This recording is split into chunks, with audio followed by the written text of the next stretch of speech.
Now, ROI or return on investment is a very important KPI that you should be tracking throughout everything you do, whether it's business, whether it's gym, whether it's just lifestyle, your life in general, your finances, it doesn't matter. Like, whatever you are doing that you want to improve in, you should be tracking your return on investment, your ROI. And this can look like tracking a balance sheet, whether it's your financial situation or tracking your calorie intake, your weight lift progression. If you're doing fighting, maybe you're tracking your body weight, maybe you're tracking you're videoing yourself and kind of watching back to see how you've improved. There's a lot of ways to track your return on investment in terms of how much work you're putting in, whether it be the calories you're eating, whether it be the amount of times you're going to the gym, whether it be how much money you're making compared to what you're getting in return for it. So like, you've lost this much weight in this much time. Now, this is ROI as we all know and understand it, right? This is nothing new to you guys. This is nothing new to me. This is just kind of tracking everything you do and making sure that the input that you're inputting has a proportionate or hopefully beneficial output from it. Now, I was thinking the other day about what increases your ROI, how you can get more return from your investment. And I kind of thought of this other, this other definition of ROI, and it's rate of implementation, right? So you've got ROI being your return on investment, but now I want to look at this concept of rate of implementation, which also is obviously ROI, and how this can directly affect your return on investment. Now, the people who, and I'm not the first person to say this, but the people who have an idea and implement that idea as quickly as possible are usually the people that are most successful, right?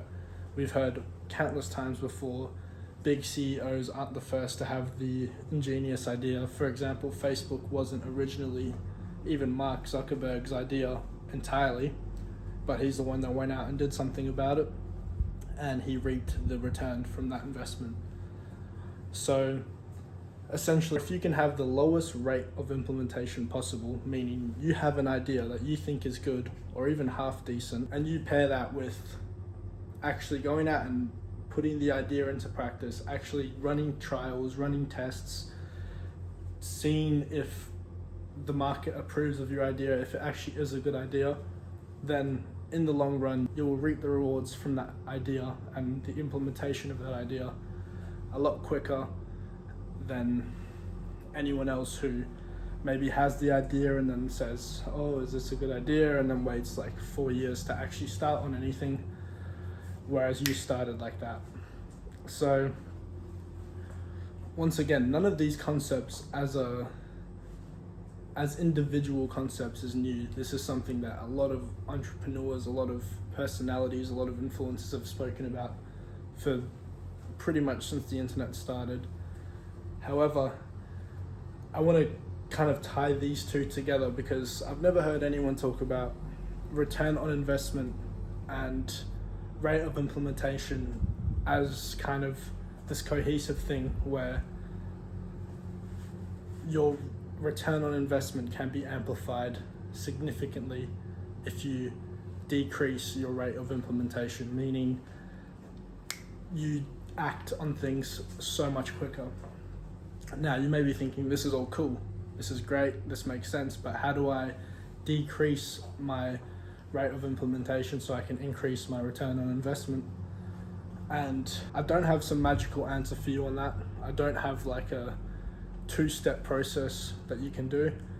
I can tell you from personal experience, what has helped with me is really coming to terms with the idea of failure, really coming to terms with the fact that 1 in 9 businesses fail, right? This is a statistic that people love throwing around as an excuse not to get started. This is a statistic that I love to throw around as an excuse to get started, because if you know that your first 9 businesses are going to fail, why wouldn't you want to fail 9 times as soon as possible? right? Because then your 10th business could be the success, or maybe it's the 15th, or maybe it's the 100th.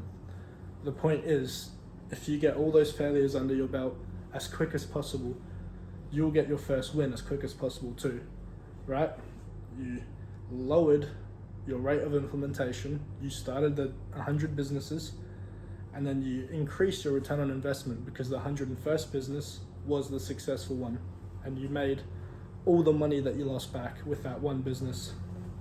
So change your shift your mindset on failure, shift your mindset on this idea of losing, this idea of it not working out, this idea of losing money, because there's no such thing as losing money when it comes to this type of stuff. Losing money is going to the casino and putting it all in black and losing like that. Losing money is going to the club, buying a bunch of girls you never see again drinks, or buying a bunch of random people drinks because you want to make friends and whatever, and then you get drunk and you lost all that money in one night. That's losing money.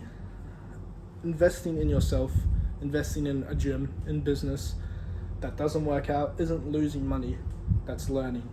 That's making a mistake.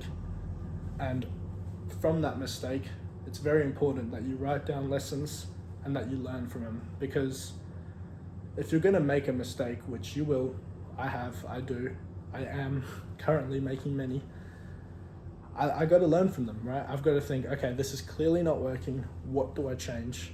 And that's how you go from that 100 failures to the 101st win. Yeah, I just wanted to kind of coincide implementation and return on investment. I thought it was a bit of a random idea that I had, but I wanted to share, and I wanted to hear your guys' opinions on what I just said. And if you agree with that, if you agree that by implementing things faster is the best way to increase your return on investment, or if you think there's another way, a better way. Yeah, like I said, I've never heard anyone talk about these two kind of concepts conjoined into one. So I hope you got some value from that. I'd love to hear your views on it, and yeah, subscribe for more raw talks of whatever the fuck goes on in my brain at, what time even is it? At midday on a Friday. So thanks for watching. I'll see you guys next time.